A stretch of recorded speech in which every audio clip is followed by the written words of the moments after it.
Now, if you're into McLarens, you'll know the initials LT means something special. And in case of the cars, the 600LT, well, it is something else indeed.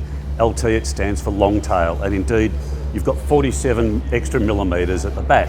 But there's more to it than that. There's more horsepower, there's more carbon fibre, there's more handling ability. But there's also less. There's 100 kilograms less weight, and that's what this car's all about. The LT is based on McLaren's 570S model, which up until now has been the pinnacle of their so-called sports range, the more accessible models below the Super and Ultimate Series cars like the 720S and Senna hypercar. Even so, it'll start at 455 grand when it arrives in Oz, but what you'll get is a stripped down, powered up version of the 570 that is more track ready and much more sharply focused. So horsepower is up by about 20 kilowatts and overall weight is down by about 100 kilograms thanks to a detailed diet that includes more carbon fibre panels, lightweight seats, wheels and tyres that are 17 kilograms lighter, and if you want aircon, a stereo or even GPS, there'll be no cost options to save another 20 kilos.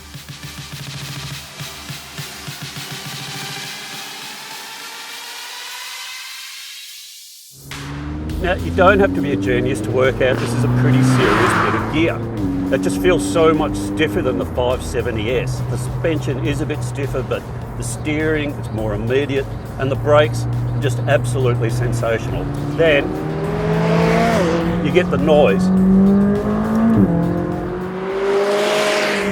You've got those exhaust pipes exiting just over your shoulder. They go straight up, and it really makes a difference to how this thing sounds.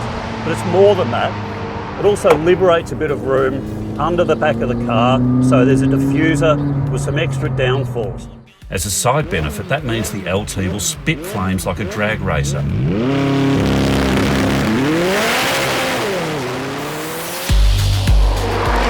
But the shorter exhaust also saves an extra 13 kilograms, so win-win. The extra drag of the rear wing means it only matches the 570's 328 km/h top speed. Yeah, I know, but it provides real downforce, about 100 kilograms at 255 km/h. Going up through the gears, you can change up at 8,000 RPM, which is the red line. Or you can use the torque in the higher gears to pull you through the corners, but then that's not much fun, is it? I can't really tell you about what it's like on the road because we're at the Hungora Ring circuit and there's not much in the way of bumps apart from the odd curb. So this thing might ride well, we're told that it's not too bad, but you really wouldn't know it here. Now this is a pretty tricky little circuit, but it's just perfectly suited to the 600LT. I know this sounds stupid, but it's almost like a Mazda MX-5 with a lot more power. Very nimble under brakes, it's just so steady, turns in beautifully, and of course you've got all that power when you're exiting the corners. The 600LT, it's going to be about 455 grand when it lands in Australia. That's more than 70,000 more than a 570S. Is it worth it? Well, we've driven them both here on the racetrack, and look, I'd have to say, if you're after something that really performs well, brakes like a race car, turns in even better, yeah, it is. You've got stiffer springs and dampers, forged alloy suspension wishbones, lightweight brake calipers off the Super Series, and all sorts of other good stuff. It adds up to more roll stiffness than the 570S, sharper everything, and together with that glorious V8 noise, simply tons of fun.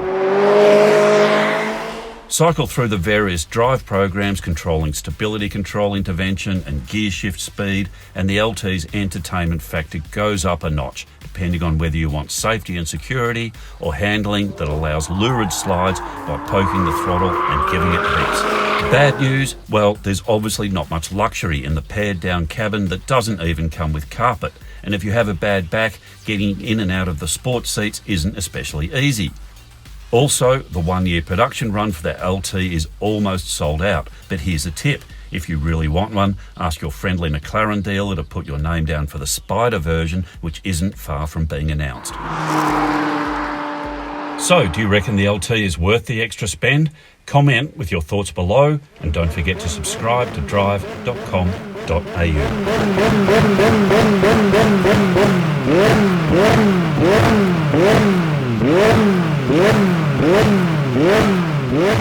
you.